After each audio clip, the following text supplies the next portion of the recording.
The Labor Day weekend sale is on at Tanger Outlets. Score up to 70% off at top brands like Nike Factory Store, Crocs, J. Crew Factory, Gap Outlet, and so many more. Refresh your wardrobe with the latest arrivals for less from all your favorite brands this Labor Day weekend. Tanger Outlets, always on trend, always on sale. Plan your trip at Tanger.com. You're listening to the Archaeology Podcast Network. Welcome to episode 161 of a Life in Ruins podcast. We investigate the careers and research of those living life in ruins. I'm your host, Carlton, and I'm joined by my co-hosts, Connor Johnnon and David Howe. For this week's episode, we are joined by our regular guest, Depression. Now, with that being said... Did I ever tell you guys the story of my dad when I was talking to him, updating... He's like, how's Carlton? And I kind of updated him, and he was like, man, the three of you have just terrible luck with women. You can join us at our other podcast, How to Be Bad with Women. Yeah, how to stay single. How to stay single. All right. Yes. Today, we are going to talk about, speaking of being dead inside, today we're going to talk about evidence for deliberate burials by Homo naledi. Today will be about burial practices, mortuary things, ossuaries. Oh, God. Homo is like, that's all good. You guys okay? Yeah. I mean, this is just Wednesday for me. Like we're all good. Oh my god, that was great. Yeah, Homo naledi. Apparently, according to recent research that has come out by Berger and Associates. Berger and Associates. Yeah, it is Berger and Associates, isn't it? Yeah. Yeah. For some reason, I thought that was a Bob's Burgers joke. I don't know why. There's sorry. Probably some in there. Probably. Yes, by Berger et al., 2023, evidence for deliberate burial of the dead by Homo naledi. This is a big deal for a number of reasons. As anthropology is, topics are often debated, sometimes violently, but the concept of intentional burials by the genus Homo is one of those. And so even when it comes to just talking about did Homo neanderthalensis bury their dead is a hotly debated topic. And what was that so the species fact name? What? Yeah, What was that species name you just said there? Homo sapiens neanderthalensis. There you go. That's right. So when do you guys agree on that? Over your head. But Homo naledi is older in the Homo tree. It's older, but it's not like Homo erectus was making fire a million years ago and flint napping. So 300,000 years ago is not that big a deal to me, at least. I'm trying to figure out where the hell it is on the family tree. You know who does know?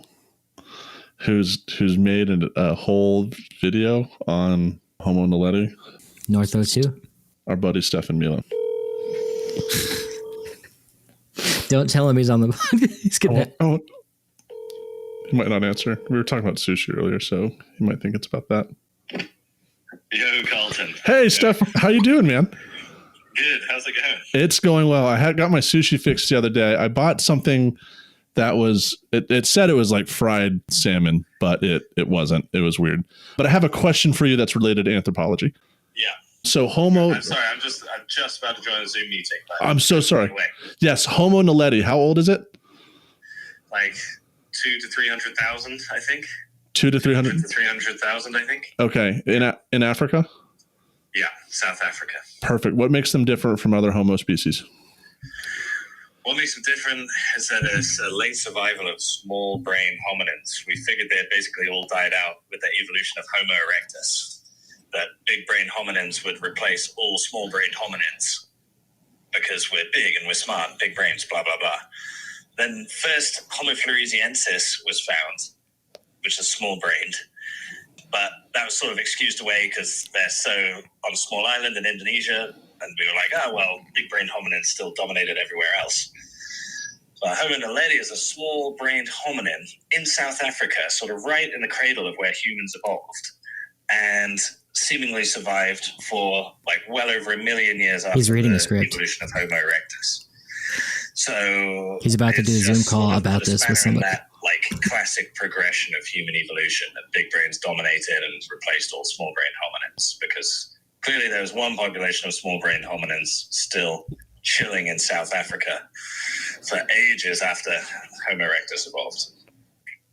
Awesome. Did you read that new paper that came out about them burying their dead? Yeah. Well, just the preprint, right? I've been keeping up with that. I haven't read the preprint itself, but they're basically arguing that they may have buried their dead. Well, sounds good. I appreciate you taking the time to talk to me. I'll let you get back to that Zoom call. Yeah. All right. Take it easy. Bye, Stefan. See ya. Connor put in the chat while that was happening is, why is he so much better than us? Just off the cuff, man, and did it all like that. It's impressive. The one kid on loves Anthro. Stefan Milo. Yeah. All right. So 200 to 300,000 years ago? Yeah. Yep. And kind of like I was saying, like Homo erectus had been long established by then. Yeah. And I guess to sum up what Stefan was saying is like, there's still like this small branch of like Australopithecine, Australopithecine-ish. I guess that's the word I'm looking for. Like a lineage that's still going on there, and that's what naledi is. So to me, like if there's Homo erectus making fire, we know Homo erectus had fire 1 million years ago.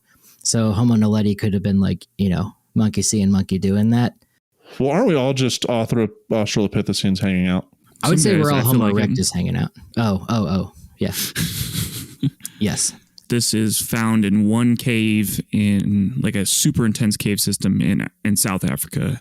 So this is like the really only known instance of naledi. It was kind of hit the scene, was it like 2 or 3 years ago? And was this kind of new kind of... Yeah, they found it in 2013, but it kind of dropped a year ago. Yeah. So discovered in Naledi chamber of the Rising Star Cave System in South Africa during an expedition led by Lee Berger beginning October 2013. In November of 2013 and March 2014, over 1,550 specimens from at least 15 Homo naledi individuals were recovered from this site. Interesting note that he could only take really small people into the cave. Like he had to employ like a bunch of like smaller gentlemen and smaller women because it was such a tight fit to get back into these areas. I don't know if there's like a documentary out there, but there's some really cool articles about that kind of stuff. So yeah, this is a big thing. And if they are indeed burying their dead, it changes a lot and really kind of challenges some of our thoughts about the earliest human burial practices, which I think we associate with like probably what Homo neanderthalensis or Homo sapiens. Yeah, definitely Homo sapiens neanderthalensis. Definitely associated with them because it gets wrapped up. When we really talk about two major things: identity, care. Well, maybe not two major things, but definitely like care of another individual or altruism, and then concepts of the dev or the afterlife. Usually these concepts are really looked at between Neanderthals and modern Homo sapiens. Yeah. And so it's highly debated whether Neanderthals did it. There's limited evidence, which we'll talk about in a bit. Nothing else beyond that. Of intentional, like buried or placed burials like this. Yes. Yeah. Because like elephants obviously have burial grounds and stuff like that. Other animals do too. And like chimps kind of mourn their dead. They don't really bury them, but they like easily older hominids could have just been like, not a scaffold burial, I guess, but just left them somewhere and like cried and then left. I don't know. Yeah. It's entirely possible. Let me read the abstract real quick if I'm allowed to read in this podcast anymore. Yeah, absolutely. Okay, so this is for the Berger article. So, recent excavations in the Rising Star Cave System of South Africa have revealed burials of the extinct hominin species Homo naledi. A combination of geological and anatomical evidence shows that hominins dug holes that disrupted the subsurface stratigraphy and interred the remains of Homo naledi individuals, resulting in at least 2 discrete features within the D. naledi chamber and the Hill antechamber. These are the most ancient interments yet recorded in the hominid record, earlier than evidence of Homo sapiens interments by at least 100,000 years. These interments, along with other evidence, suggest that diverse mortuary practices may have been conducted by Homo naledi within the cave system. These discoveries show that mortuary practices were not limited to Homo sapiens or other hominins with large brain size. Yeah. So, pretty big stuff. Yeah. But I don't mean to diminish the paper, but this Arizona grad, I can't remember his name. Him and I were talking. Laprelle. Yeah. Oh, what's his name? Great guy. Awesome. We text. I forget his name right now. Him and I were talking at the water screens one day, and like somebody was asking us about human evolution, and I just said, like, I don't know if you'd agree with this dude. Rob, that's his name. It's like, I don't know if you agree with this, Rob, but like, I think we're all just mutant Homo erectus. Like every Denisovans, Neanderthals, modern humans, we're all just some evolution of Homo erectus that got regionalized and then interbred. And he was like, no, absolutely. Like, it's just the easiest way to think of it. So if that's going on, and like this naledi thing is definitely not an offshoot of Homo erectus, it's, I don't know if it's a different branch. I'd have to see like the tree, but to my understanding, yeah, but you could look at a million different trees. I don't think that's the one thing I fucking can't stand about paleoanthropology. Look up a human tree. All of them are different. Like no one can agree. Didn't we do a whole episode on lumpers and splitters and stuff like that? We did, but it's like when you go from Kanto to Johto and you're like, wait, so there's a primal form of Pikachu that was called Pichu, and no one in Kanto figured that out for hundreds of years. But you just cross this waterfall and go across to Johto, and then there's a baby Pikachu. Like what? I just love how you have that like keyed up and ready to go. Aren't there two more before Pichu too? Because there's the minus one and the plus one. I can't. And that's remember. in another region. Like, but there's a pre-Jigglypuff. There's a Togepi. Like, well, no, they figured out Togepi. How did they not know that Pokemon laid eggs in the first one? Professor Oak was the shittiest professor of all time. And then they went, and then there's Professor Elm, and he was like, hey, these things actually breed and make eggs, and like, despite some of them being mammals and despite most of them being reptiles or dinosauric, why do they have it? So anyway, it's like that. Homo naledi is like crossing into Johto, or later on when they have Pokemon X and Y, they have a whole other just area of the world where no one was in contact with the other, with new Pokemon species, 500 of them that are just were not in the original Pokemon game. So yeah, there hasn't been enough time and this stuff study enough to really do the genetics and things like that. This is going to take years and years to kind of flesh out exactly where this comes from. Same with the Denisovans or Denisovans. That information is so sparse and so small that we need like a bigger sample size. And that's also some beef I have with paleoanthropology, is that the sample size on this shit is like not tiny, significant even remotely. All I could think of after David's Pokemon comparison was that scene from Billy Madison. Mr. Howe, what you have just said is one of the most insanely idiotic things I've ever heard. At no point in your rambling, incoherent response were even close to anything that could have been considered a rational thought. Everyone in this room is now dumber for having listened to it. I award you no points, and may God have mercy on your soul. I respectfully disagree. That was a great analogy for people who play Pokemon. But no, that is funny. I've never seen Billy Madison, actually. I don't think I finished the whole thing. It's one of those shows movies that pops on like, Comedy Central or FX or something, and I just never like fully watched it. Kind of like Terminator or any of those. Okay, I'm looking at a thing. Where is Homo naledi on this bad boy? Homo naledi is an offshoot of Homo habilis, Homo erectus. So this is fucked. I don't like. What is this one? This upends what I talk about. Remember, there's only one cave they're found with these number of individuals. Now, granted, this system has the single most amount of individuals in Africa outside of Homo sapiens. Like in terms of like this site is peculiar for a number of reasons. What I am interested in, as we were talking, looking at the publications and who did this, right? As we talked about when it comes to paleoanthropology, from a number of our paleoanthropologists have come on about the paleoanth mafia. Like, do we think our boy Berger is like he's gatekeeping possibly? As other, I don't know. I'm just throwing that out there. He found the site. He's publishing it. Because there's like, you can only have tiny people go in there into the caves, and he had to lose 55 pounds to fit in there himself. It said, "Good for him." Yeah, I mean, he probably had to like starve himself to get that skinny to get in there. I don't know what he looks like in general, but I've probably seen his face.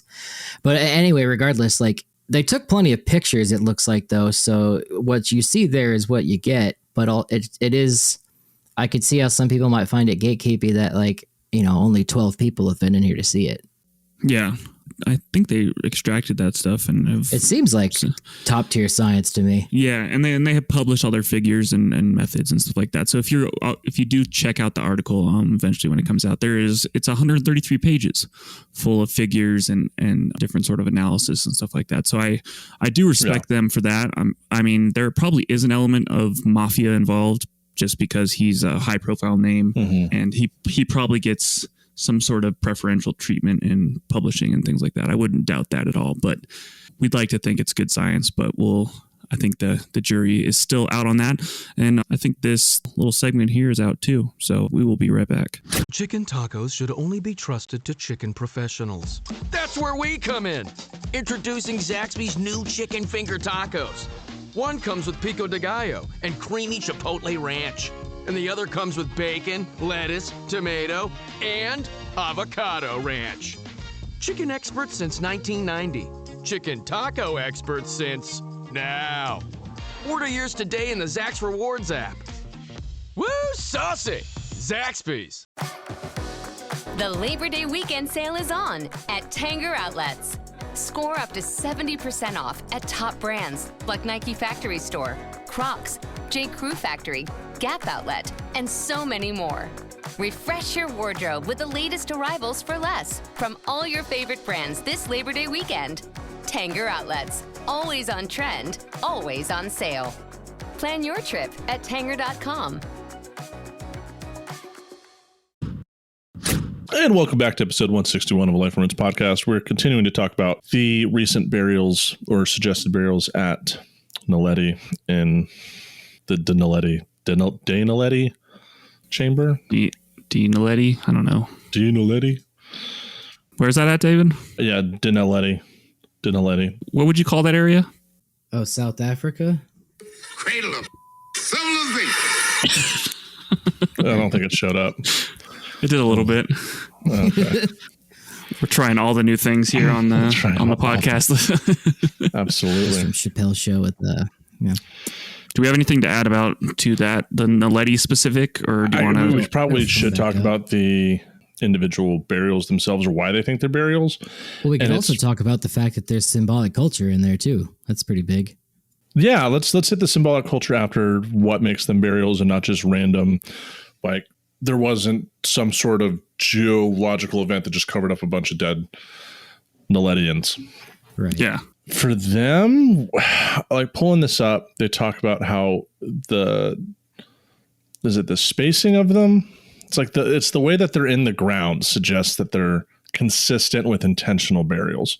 The hominid is abstract, shows that hominids dug holes that disrupted the subsurface stratigraphy and interred the remains. So it's not saying a burial, it's just saying that they interred them. So it's very worded.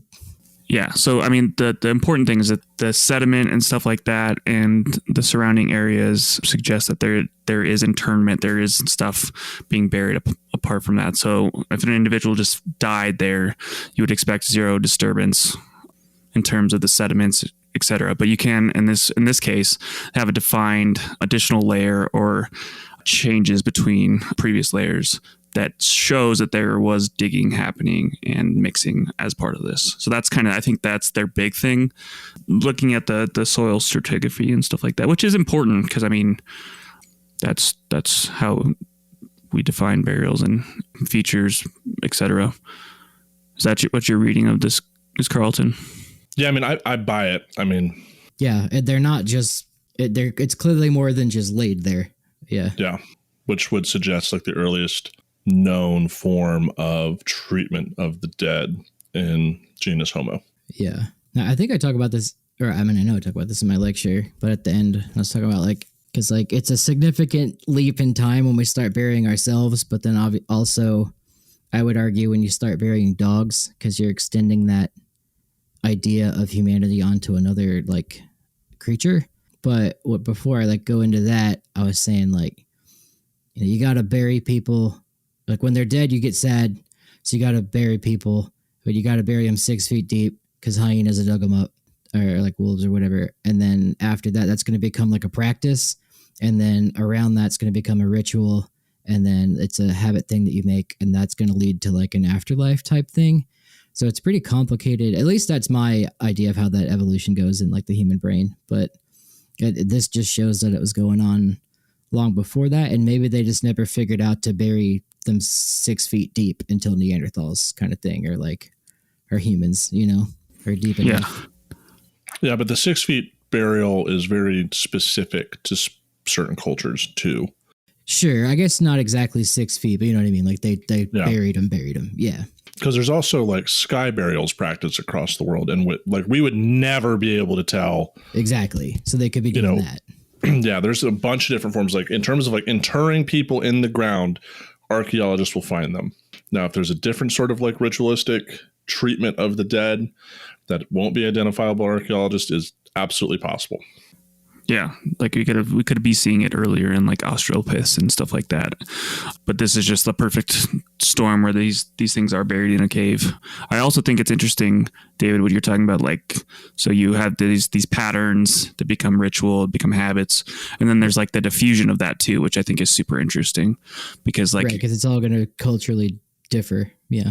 Yeah, so it can start from one place, or it can be discovered independently or compared and changed as cultures interact, humans interact. It's kind of I think that's a really interesting idea. And you wonder that why you don't see it in like Homo erectus, right? Or yeah, and I would argue Homo erectus was just so mobile getting out of Africa all the way to almost Australia that they just didn't have time for that. Like, or they do something like sky burials or something like that. Yeah, because I mean, like the amount of time it takes to actually bury someone, and the investment in that might be too difficult. Yeah, they just drop dead where they are, piss on them, and leave. I don't think they pissed on him. I don't think there's any evidence. In all of the 2 million years of Homo erectus being around, one pissed on a dead body. That's an archaeological fact. Maybe it got stung by a jellyfish. Yeah. Well, and it is interesting that I still think, I mean, before this, our best proof of human burial or Homo sapien burial is Neanderthals, which is really interesting. Maybe they aren't moving as far as Homo erectus and spreading and et cetera, and have time and are in caves and have the ability to do that. But it's what kind of fuels that, and where does that begin from is a kind of interesting topic. Yeah. And then it could also be like only certain individuals were awarded that right kind of thing, or kind of like a pyramid, like only Khufu or Tutankhamun can get a pyramid. Other people just get thrown in the ditch. Yeah. I mean, the concept of Neanderthals burying their dead has been around since 1908. It's controversial. Very much. So they discovered a fairly complete Neanderthal skeleton near La Chapelle aux Saints in France. La Chapelle aux Saints. Thank you, David. La Chapelle aux Saints. And so even then it was like laid in a fetal position, safely covered up from the elements, they suggest. But because it was done in 1908, critics and skeptics have said they've done it sloppily. The argument continues to this day, but it was a burning question in 1908. Remember, they found the first Homo Neanderthal sapien Neanderthalensis skeleton in 1856 in the Neander Valley. So like just over 50 years after the first one was found, they're like, oh, they were burying their dead. That was a big deal. But there have been other Neanderthal burials. And that you could trace that questioning and about that to like the initial thoughts about Neanderthals as big dumb brutes, and not being able to associate them with sort of complex culture and things like that. So I do think we have like, and as we'll kind of talk about, we have some better evidence now that suggests that they are burying it. So La Chapelle aux Saints was the first one, but the most intense and kind of extensive burials, is at Shanidar Cave, which is in Iraq, I believe. Just northeast of Mosul. Cradle of motherfucking civilization. Yeah, and that one, Stefan, our friend that Carlton has on speed dial, is I hope, just don't tell him he was on the episode. He did a video on this, and like, if you want to look at the video, you can get it. Ettore drew a representation of this individual. His eye was bashed in, dude. Like the orbit was just destroyed. He was missing an arm, and he had some other like ailments. And like we were saying in the interim, that like he was just Steve the Pirate, probably had a peg leg, eye patch, but also his teeth were like messed up, I think. So he was being cared for and fed because he was likely blind in that eye, at least. Maybe both. Yeah. And that's Shanadar 1 is the individual we're talking about. Okay. Yeah. And there's 5 others that are associated with this. 6 others, maybe. So, but it is interesting. Yeah. There's severe signs of deformity on him, worn teeth. Like, this dude's walking around with like a fucked up limp. Like, it's kind of wild. Yeah. Yeah. Like there's several Neanderthal burials. These are intentional burials. Shanadar was discovered in 1960. The most famous one of these burials was what's called Shanadar 4, and that has been nicknamed the flower burial. And the reason why that is through soil samples taken from the surrounding area of that individual revealed pockets of pollen. And the person, Dr. Ralph Selecki, the leader of the team and an anthropologist at Columbia University, he saw that this evidence of pollen was like they put flowers around the burial, and that's where that has come from. And that is also hotly debated. And I just learned this today because when we were talking about it in the interim, David's like, well, I know a professor that doesn't agree with that. So I started looking into it. Turns out, basically, the pollen surrounding Shanadar 4 was shown to have been transported by burrowing rodents. It was Crotovina. Yeah, the rodents were moving the pollen around. So it's that idea of the flower burial has allegedly collapsed. But also there, at Raqefet Cave at Mount Carmel in Israel, that was actually, they were placed in a flower-lined grave. And the double burial, and actually the individuals are separated. One's 11,700 and the other is 13,700. I don't know if that's for both of them. That's clearly in range of like totally probably normal at that time. Yeah. Because the one with the dog is 10,000 years old. Mm-hmm. And dogs have been around for 30,000 years? Genetically 20, but I would say 30, yeah. Okay. But Neanderthals have definitely been burying their dead. And the reason why this matters is we kind of talked about, it's like this idea of identity, thinking about the afterlife, and there's this really good explanation of, if I can find the damn thing, like why analysis of mortuary rituals provides a richly textured medium for which like ethnographers and archaeologists can examine like the crafting of social memory. It's in a book that many people probably heard of, Social Memory, Identity, and Death, Anthropological Perspectives on Mortuary Rituals, edited by Meredith S. Chesson. That came out in 2001, so there's probably more modern stuff out. But generally, when you look at the dead, you're looking at, as David talked about, like everyone else kind of coming to grips with it, but it also goes into forms of identity, like how you bury your dead matters for how you believe in the afterlife and your personhood. So it means a lot that Homo naledi is potentially burying their dead or interring their dead in some way. Yeah, and that kind of hints at the complexity of their culture or whatever it is, because I think that's what we associate with kind of complex culture is this burial practices, etc. Yeah. By the way, if you're listening to this and you like Stefan, we're not going to tell Stefan while he was on the podcast. We rely on you to email him and be like, hey, I really liked your guest appearance in episode 161 of Life Bros podcast. If you do that and BCC us, you'll get a sticker on that email. Carlton, did you find that thing you were looking for? Yeah, I have it. Okay. Oh, yeah, I'll just read it. From an archaeological perspective, mortuary practices represent the complex interplay of emotions, material culture, and social memories of the mourners and the deceased in the past, testimonied by the material remains of these ceremonies, namely grave goods, skeletal remains, and funerary structures. From ethnographic accounts, we know that mortuary rituals provide a sensuous arena in which the dead are mourned. Social memories are created and reasserted. Social bonds are renewed, forged, or broken, and individuals make claims for individual identities and group memberships. Both ethnographic and archaeological studies clearly illustrate the intensely complex interplay between people's identities, emotions, experiences, and desires, the multiple webs of social structures, and the use of material culture in primary and secondary mortuary practices.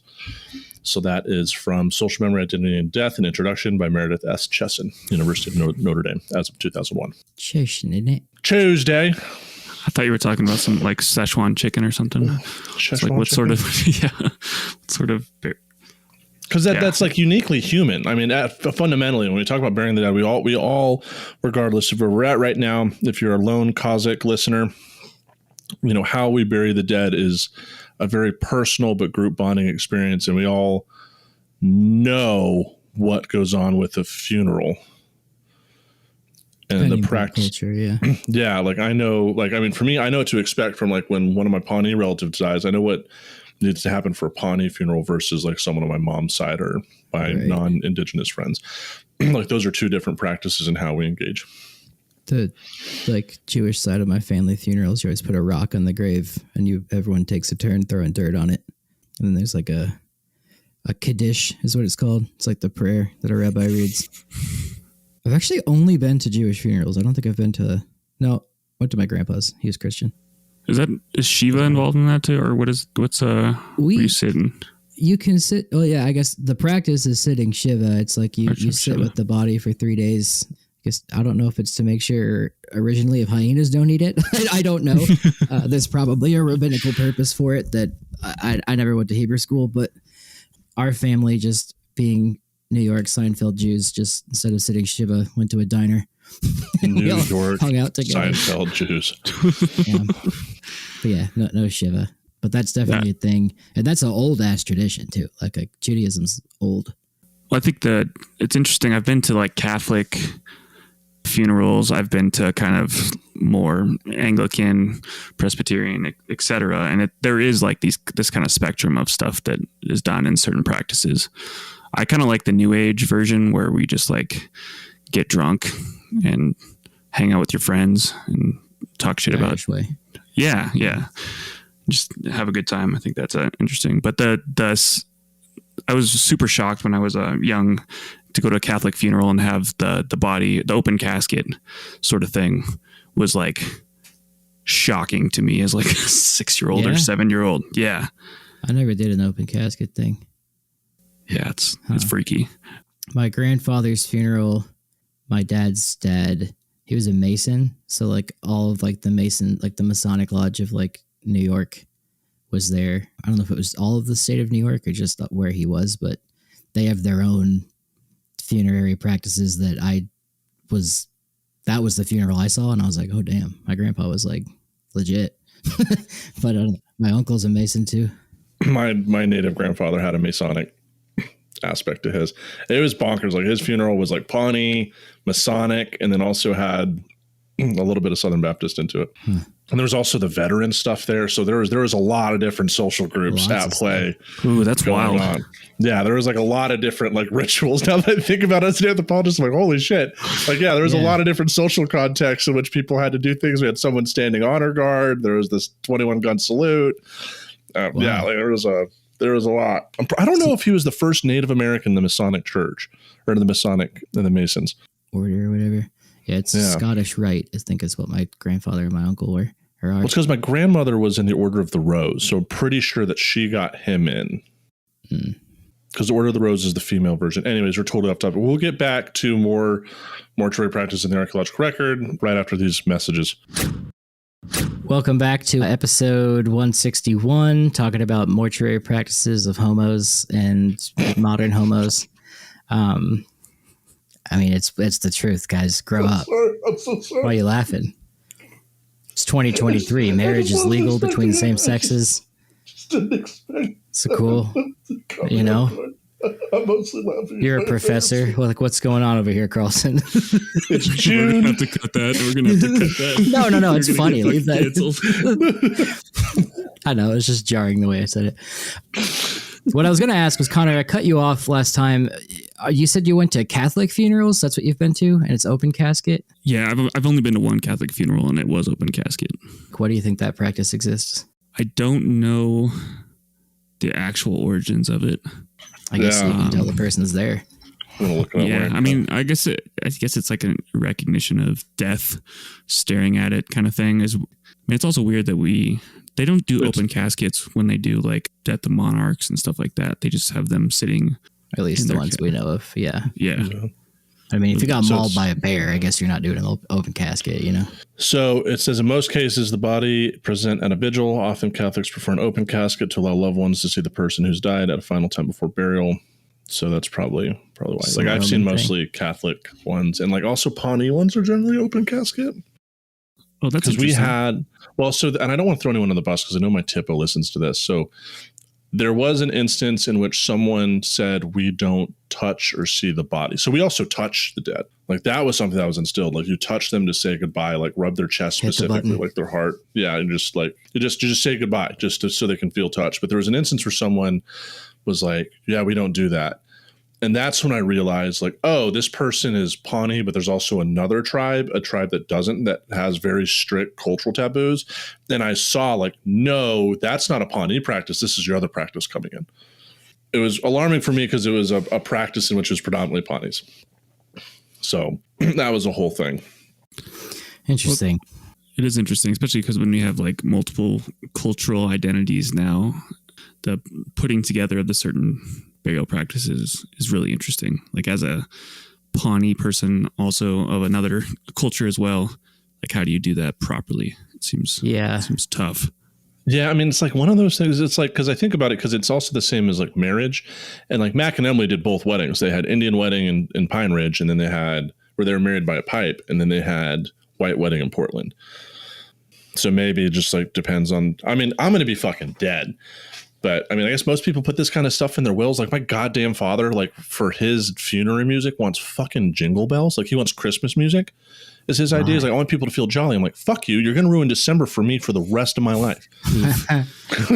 Like no, because then I'm going to be immediately brought back to your funeral, asshole. Like no. Yeah, there should be a stipulation as long as he dies in like December or something. If it's in the Christmas season, I think that's appropriate. And maybe it's like the Michael Bublé version or something. It's just something like Mariah Carey's like one that we all want to die. But that's another aspect. Like Pawnee funerals are like not necessarily happy, but there's a lot more joking and it's jovial because we're happy that they're back with the stars. They're like people are sad at points, but like generally it's not the same strict, be quiet, be respectful. Like we're making fun of the dead person. We're making fun of each other. Like we're telling those stories that are embarrassing that they can't defend because they're no longer around. Like that's kind of the vibe. Just throwing them right under the bus. It's different. Yeah, I'd rather go to a Pawnee funeral because it's a fun time. Yeah. Fun time is not necessarily the right word. It's not as like I don't leave those funerals feeling melancholic, remorseful. Like I'm not yearning for that, but I'm not like, oh my God, that person's gone. I'll never see them. Like I feel like okay, they've moved on. Like it's a way different vibe. Like when I go to a Catholic funeral, I'm like, oh yeah, it's just sad. God has them now. It's in God's hands. It's like it's a really different. Like it feels like they've been ripped from me. I don't know. I think maybe this is just me, but it feels like they've been removed from my life. Whereas in a Pawnee funeral, they feel like they've moved on to their next journey. If that makes any sense, like there's just very different contexts of the death. The other two funerals I went to, one of them was my great uncle Harvey. He fought at Iwo Jima. Or he was an anti-aircraft gunner in Iwo Jima. So I don't know if that meant he was shooting. Was an air fight at Iwo Jima? I don't know. I think it was very limited because by Iwo, Midway was over. The Coral Sea was over. Yeah, they shelled the fuck out of that island. Oh, so yeah, he was doing something like that. Anyway, I went to his when I was a kid. They buried him in New Jersey. No one wants to go to New Jersey, but I had to go for that. And then they put him in the ground as a rabbi. But my other uncle, my mom's uncle, died a few years ago in Florida, and we went down there, and he was in the army during the Korean War, and I think he was in East Germany or West Germany, I should say. And like there's someone playing taps, like an army guy, and then like they gave my Aunt Jane like the flag, and like that's a tradition too, like just a simple funeral when they put him in like the standing. Like he was cremated, and it was just one of those standing graves with like a bunch of graves. You put it in there. what are those called? Not a mausoleum, but mausoleum, yeah. But like the newer iteration of it, where it's just it looked like a mail cubby, like it was just put in there. But like it's a PO box. Yeah, I was like, all right, just chill. But yeah, so like that's cool. I think that's the only military funeral I've been to. But yeah, when Taps is played, it's always like kind of emotional, and like my aunt was crying and the daughter was crying. And I was just chilling. My grandfather was buried in Fort Logan in Denver. And it was interesting because, they did the same thing. They did taps. They did the 21 gun salute. He was in Air Force for a little bit. I think he was stationed in Germany, Korean War stuff. But it was really interesting because they almost had that process down like it was like a well-oiled machine. It was regimented, yeah. Yeah, like which I guess is military, makes sense in a military context that it would be regimented because they had to do so many funerals for vets, current military, et cetera, that they had to like push people through this. They were respectful and very kind to people during that time, but it was really interesting watching like the mechanics behind it. Yeah. Like they had to just keep this thing going because there's so many military vets that were being buried. Damn, well-oiled. Yeah, actually the funeral I went to last year, it was at the Long Island Jewish Cemetery, I think is what it was called. And like we got there and it was just a constant carpool of cars coming through, and they're like, "Are you with the Steinbergs?" And I was like, "Yeah." And then like they just push you through, and like they got a lot of Jews to bury that day, so it's just like it was just pushing through, and I was like, "Damn, this is so like what's the word? I wouldn't say disrespectful. It's just like, damn, there's an industry around burying people." Yeah, absolutely. Yeah. I mean, they are on a schedule. I kind of like this new age version where people are cremated and they might not have a spot in a cemetery, et cetera, but it's just spreading the ashes. I think that's much more simple process and a much more personal process than like these kind of like big funerals. I don't know. I guess that's just personal opinion, and I'm not very religious, so it doesn't mean that much to me to be. Mantle. Yeah. Yeah. I don't know. My family's all buried on the same hill. Like that's like for me, that's kind of like the spot. Like there's 4 cemeteries in Pawnee for the 4 bands. And so like my ancestors that died after the long walk are there. So like we're right next to each other. Although we had to go to tribal council. My uncle did a month or 2 ago because people started encroaching on our hill. And there was like nothing technically against the rules, but my uncle's like, that's our spot. At least get further because you're starting to get like too close to us. And there's at least 36 that need to be buried next. So, I mean, like, we're going to be taking up some space up there. But I always like the idea of that tree burial thing where they, like, wrap you up in a cocoon. That's cool. With the trees. Yeah. I always like that idea. Until Walmart buys the plot 50 years from now, I'm like, all right, we got to move these. Well, I think it's cool, Carlton, that you have that connection to family, too. Because I don't think... I guess there is a place in my family that some people are buried. But if it's all on one hill, I think that's super cool and powerful to be all together there in a special place. It's chill. Like a naledi situation. We have like one fenced off area because there's no markers, but that's like where it was like what's considered a mass grave, but it's like a number of my family that died very soon after getting there. Mm-hmm. And then there's also like especially early res days with like infants not making it through. So like there's a number of those. So like there's this really clear, it kind of talks back like why does NAGPRA matter and like death, because it's like I have a place where I can see, well, these people died because of the Dawes Act. These people died because of Indian removal. Like I can like go through the Indian laws and be like, I can see relatives that were fucking affected by this every time I go home. You know what I mean? But even before that, when I was kind of thinking like archaeologically and then about that concept of identity, people have heard me talk about the Central Plain tradition a number of times. Across Kansas and Nebraska, same houses, same pots, everything, but there is a difference. North of the Platte River, Central Plain tradition populations buried people in ossuaries. So very much similar to like woodlands where there's a mound, you threw people in it, covered up, another person dies, throw them on the mound, covered up. South of that line is cemeteries. So same people, but 2 very different concepts of dealing with the dead. So there's other ways that this matters. As you were saying, David, about the thing. No. That's like, I'm thinking that's cool. Like bringing up the Mississippian mound building things and like mound burials and then pyramid burial. Like, I don't think the Egyptian ones have actual bodies in them, but like, or at least all of them, like erecting a giant structure for somebody because of like the power they had and stuff is pretty cool. I mean, not for the people that didn't have power, but yeah. So Carlton, I got a question real quick. So they're the same cultural group, same cultural beliefs, but I guess they're not the same cultural group, but they're from the same family. I don't know how you would Yeah, so describe it's all that. the Central Plains tradition, but there's a difference really in, like, there's a couple minor differences, but to me, the biggest ones of identity are like they're burying their dead very different. Like the Southern style is like more Mississippian in nature, which kind of tracks with my research, but like also this really kind of looks to me early vestiges of the differences between the Skeety Pawnee, which is what I am, that northern group of ossuaries, and the southern group of Southern Pawnees. Because like we have different ceremony, like we are kind of two different tribes mashed into one, and I think there's vestiges of those differences in our ancestral parts of Nebraska and Kansas. Like they were already doing something different, we were doing something different in terms of that identity piece. That's really interesting. That's a good question. But for those that are curious, the oldest known burial in the Americas is Anzac Child. Anzac. Yeah, let's talk about that. I don't know much about it. Is there an indigenous name for Anzac? Because like for Kennewick, we have the ancient one. I don't know why I'm asking you two. Yeah. Let me. I don't think so.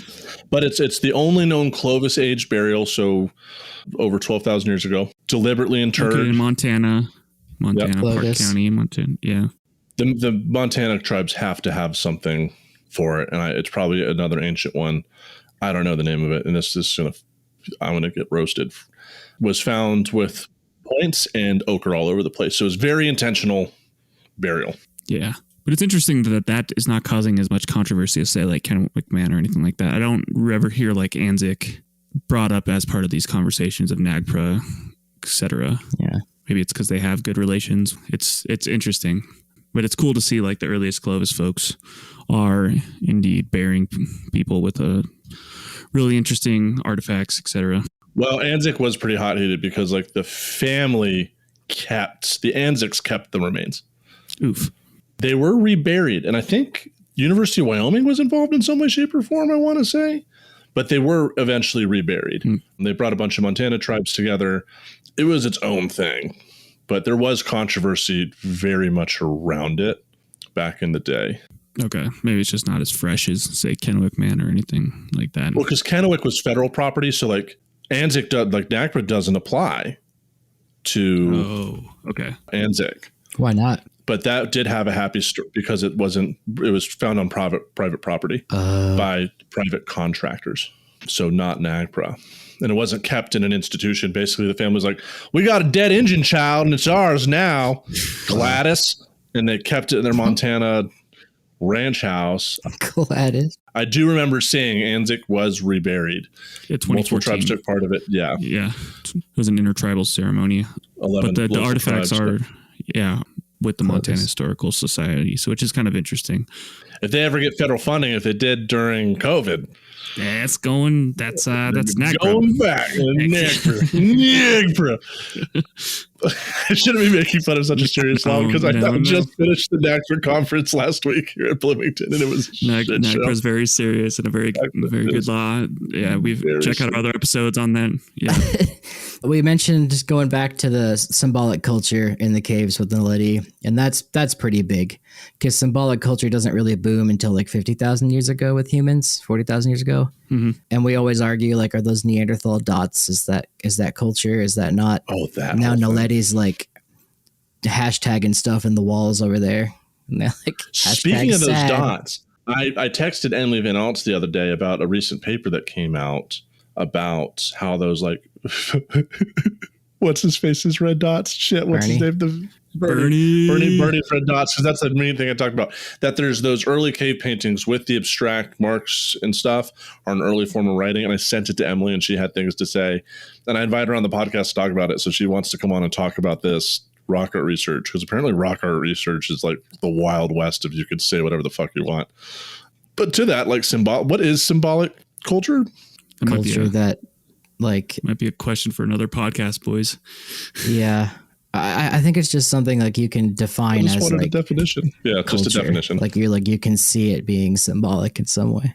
I know it's a non-answer. Symbolic culture or non-material culture is the ability to learn and transmit behavioral traditions from one generation to the next by the invention of things that exist entirely in the symbolic realm. That didn't fucking answer that. Yeah, that's a very modern. Yeah. What can you do? Social construct kind of thing. However, some evidence Neanderthal origin of symbolic culture have emerged. So, okay, cool. So yeah. Oh, so it's like symbolic culture also represents cave paintings, drawings, and things like that. Art. All right, we'll revisit that on another episode. Thanks y'all for fun. Yeah, this was a cool paper because this came out and we were like, how do we talk about this? Like, well, we could talk about the death. I really wish I'd taken a class on death. Like that's at Boulder. There's like the archaeology of death or something. It's like the most enrolled course. Well, also people could just attend the times we hang out together. Anyway, on that note, thank you for listening. If you have any questions about the naledi burials and stuff, I would suggest you watch Zeke Darwin or at Science is Real on TikTok. He knows his stuff really well. My friend Isaac, or our friend Isaac, I should say. Keep your eyes out. I don't know if you were on this episode. Oh no, yeah, I don't think you were. I was gonna say also email Stefan Milo. hello@stefanmilo.com. Yeah. Tell him I really liked your guest appearance on episode 161 of Life in Ruins. BCC us in that email so he doesn't know. Just so, please, we'll send you a sticker. We'll reach out to you individually and make sure we get that mailing address for that sticker this is gonna be good. This is gonna be good. Rate and review the podcast. You know how to do it. And yeah, with that, we're out. We are out.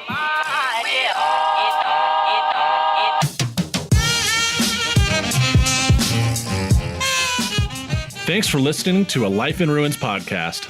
You can follow us on Instagram and Facebook at A Life in Ruins podcast, and you can also email us at alifeinruinspodcast@gmail.com. And remember, make sure to bring your archaeologists in from the cold and feed them beer.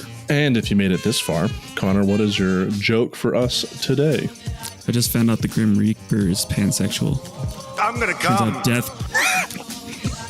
Turns out death comes for us all. Wow. Do not come.